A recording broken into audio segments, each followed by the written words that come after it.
Бүген Габделфәс Сайфиның әтисе Габдрахман бабайга 99 яшь. Ул һәр вакыттагыча егетләрчә бөтен әйбердән хәбәрдар, уйлы, фикерле.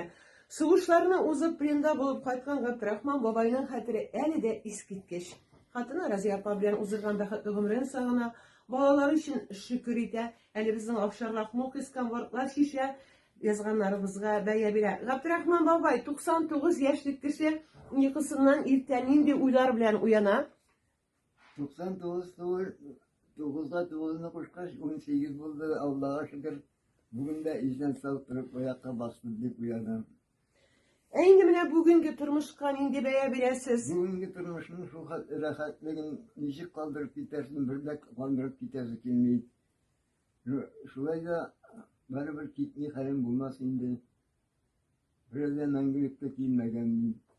Шулай итеп, Габдрахман баба бүген котлаулар һәм кунаклар кабул итәбез, аңа тагын узын гомер телибез һәм 100 яшенә кунакка киләбез дигән фикерләр белән кайтып китәбез.